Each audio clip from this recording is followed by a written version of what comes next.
Hola, muy buenos días.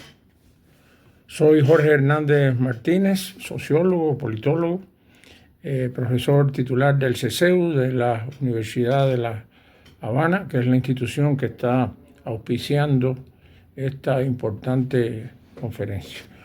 Como parte de mi línea de investigación, me he dedicado en los últimos años al estudio de las transformaciones que tienen lugar en la sociedad norteamericana, sobre todo he prestado atención a aquellas que se manifiestan en la cultura política, a los procesos ideológicos que se aprecian en el pensamiento social, en el imaginario ciudadano, en la opinión pública, en la retórica política, tanto en el plano gubernamental como en la dinámica partidista.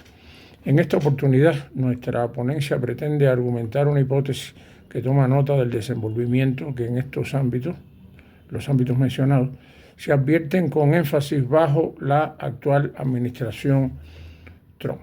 No pretendemos hacer una caracterización del clima político, esto es algo bastante tratado, pero es una referencia indispensable porque lo que queremos hacer es sencillamente considerar el probable desarrollo, la posible persistencia o la tendencia futura de cara al decenio siguiente, al que se nos viene encima, es decir, el de 2030.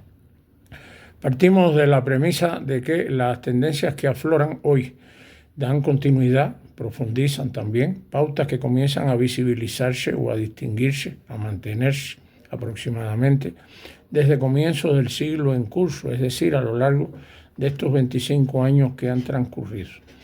Se expresan tanto en lo que pudiéramos llamar la vida cotidiana, en condiciones normales, la vida normal de la sociedad norteamericana, como también en las contiendas electorales, las circunstancias de elecciones, especialmente las presidenciales, o cuando se manifiestan periodos de crisis.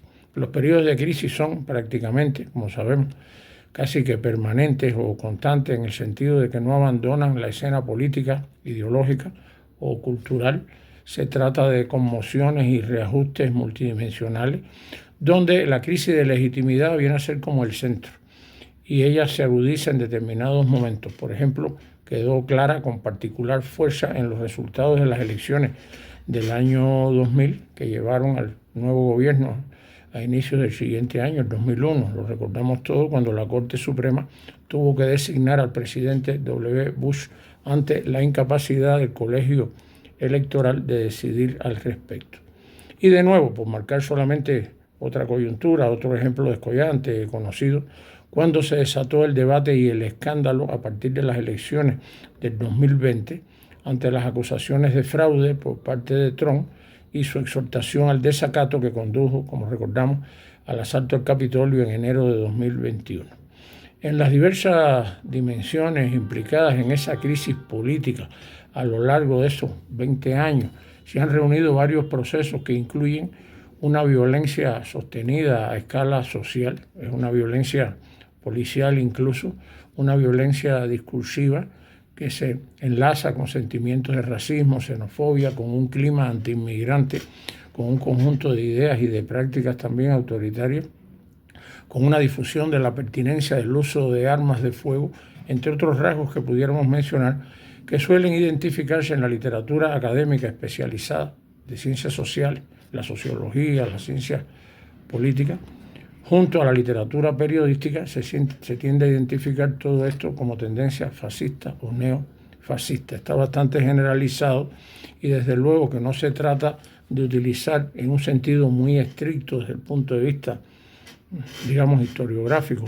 El concepto de fascismo sirve para designar en general todas estas ideas y estas acciones de línea dura. En nuestro caso, hemos preferido en nuestros trabajos hablar de expresiones de extrema derecha, de derecha radical, de extremismo político de derecha. Seguimos más bien el enfoque de Seymour Martin Lipset en su libro, es un libro muy conocido, La política de la sinrazón, que ubica esas tendencias en la historia de Estados Unidos en los años de 1700, o sea, es en el siglo XVIII, como parte del ADN, podría decirse, cultural de esa sociedad. Y el fascismo, como sabemos, aparece como una reacción ideológica, como una reacción institucional del capitalismo en las condiciones ya del imperialismo en la primera mitad del siglo XX y en la sociedad norteamericana los síntomas de esas tendencias, de tendencias más o menos parecidas, existen desde la época del capitalismo premonopolista. No disponemos de tiempo para ilustrarlo con ejemplos, pero desde los tiempos mencionados por Lipset en el siglo XVIII, también el XIX, el surgimiento del Ku Klux Klan, la aparición de las primeras expresiones de populismo pudieran ubicarse en algunos de esos ejemplos. En esencia, nuestra interpretación sostiene que Estados Unidos está viviendo un proceso de transición entendido en términos de cambios graduales acumulados desde el decenio de 1980 como una espiral de extrema derecha que coexiste y que a la vez propicia el agotamiento, no el fracaso, de la tradición política liberal consustancial a la formación de la nación. Estas ideas las hemos argumentado y desarrollado en varios trabajos anteriores, principalmente publicados por el sistema editorial de Claxo. Y hemos presentado en algunas de estas ediciones de la conferencia también algunos resultados en esa vertiente.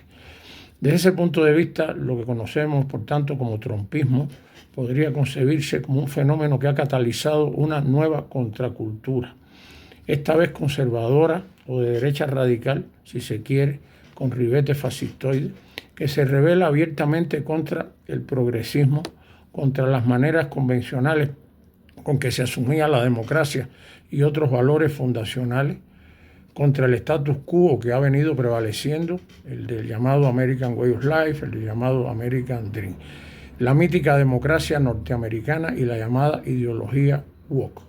Esta situación, calificada a menudo, la actual, como la era Trump, es contradictoria, desde luego, lleva consigo su antítesis, o sea, ha estado acompañada de una cierta corriente contestataria, de reacciones que nacen del movimiento social norteamericano, de diversos segmentos que se proyectan críticamente contra su desempeño gubernamental, en contra de su agenda, de sus decisiones, de sus leyes. Las encuestas han venido dando cuenta, a pesar de las objeciones que tenemos algunos, sirve como de termómetro en determinados momentos, y las críticas a su gestión como presidente, el descenso de su nivel de popularidad es un proceso que se viene desplegando prácticamente durante todo el tiempo, como ocurrió en parte durante su primer mandato, cuando fue electo en los comicios de 2016. Nuestra perspectiva analítica, por consiguiente, se aproxima al asunto mediante un recurso, el recurso de la contextualización y el contraste. No es en sentido estricto un método comparativo, se asemeja un poco a él, pero desarrollado a través de una narrativa, digamos, mucho más flexible, un contraste y una contextualización con respecto a lo vivido en aquellos años, los años de 1960, desde el punto de vista de que pudiéramos interpretar de manera similar a la dinámica de entonces la que está ocurriendo hoy, pero al revés. No es un juego de palabras. La contracultura de aquella década que cuestionó lo establecido generó su contrario en términos dialécticos, es decir, violencia, represión, autoritarismo. La década de los años 60 en Estados Unidos, los que están más familiarizados con aquel periodo, fue uno de los más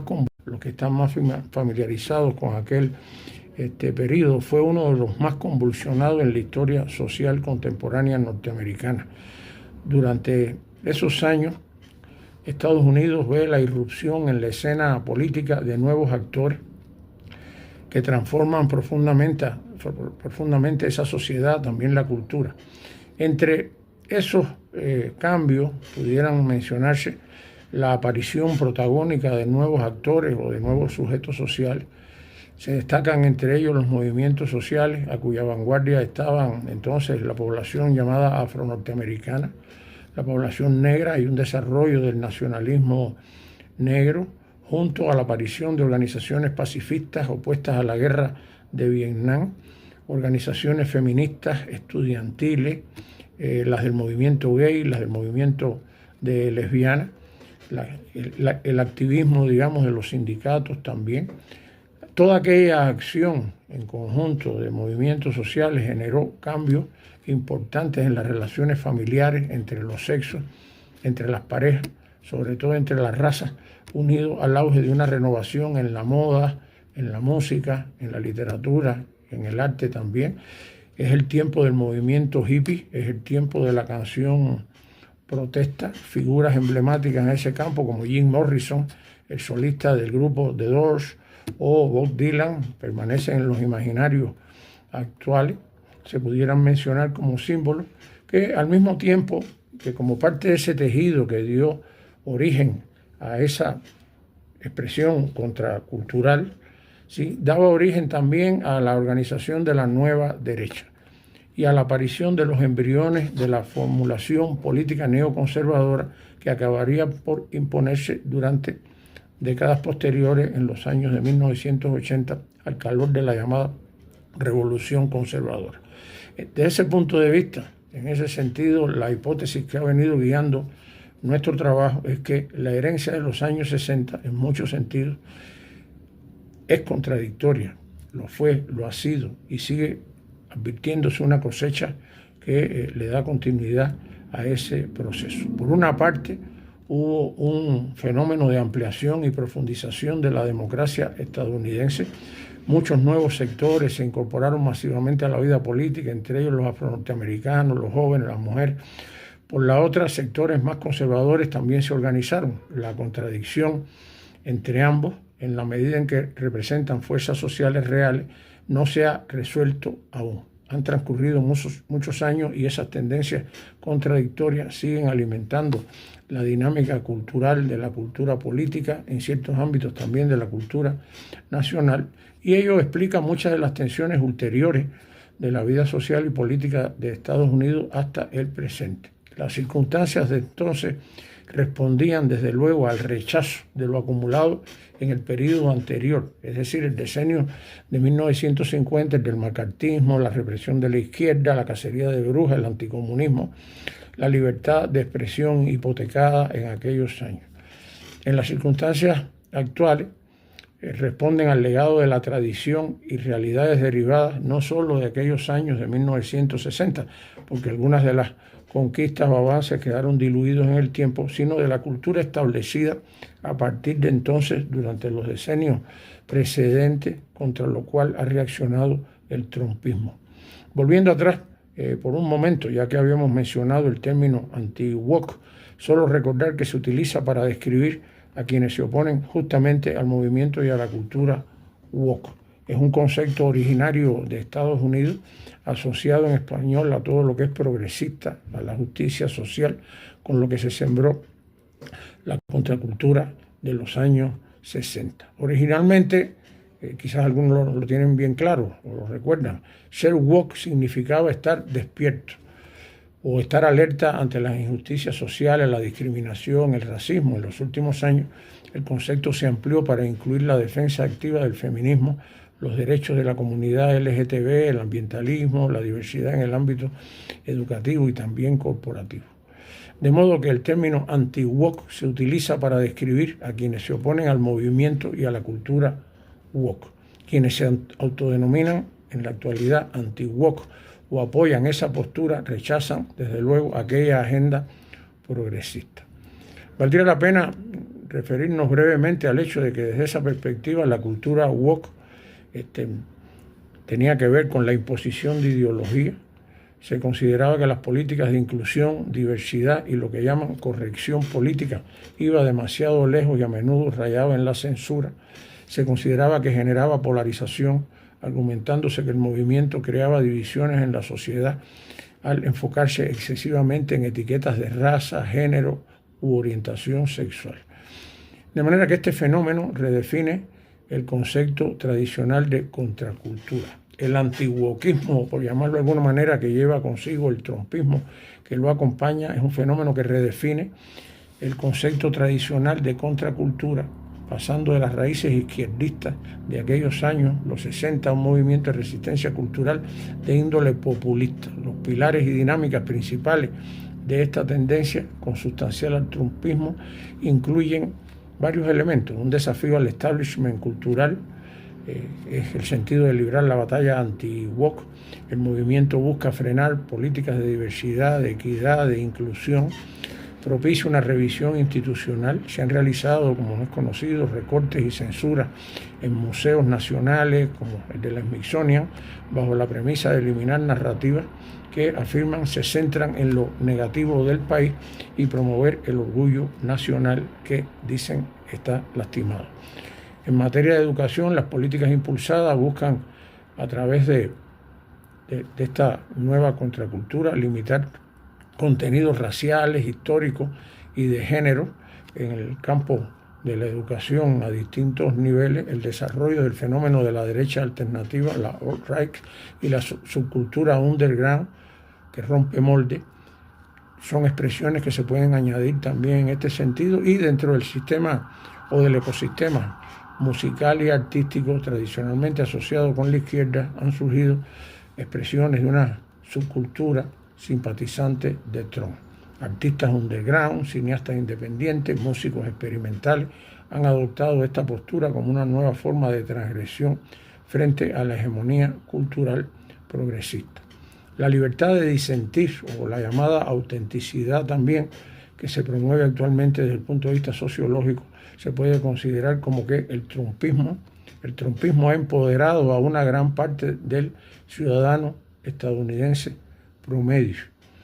Sectores que no se identificaban con lo progresista han encontrado espacio para desarrollar una libertad social, así lo entienden, para manifestarse en contra de lo que perciben como una imposición ideológica o como una contracultura dominante.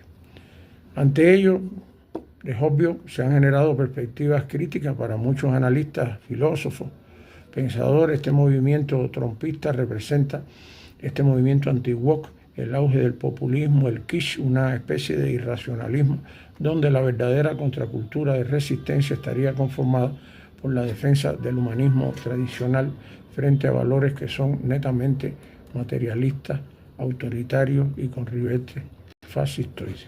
En fin, a grandes rasgos, esa es la perspectiva dialéctica que sostiene nuestra ponencia. Muchas gracias.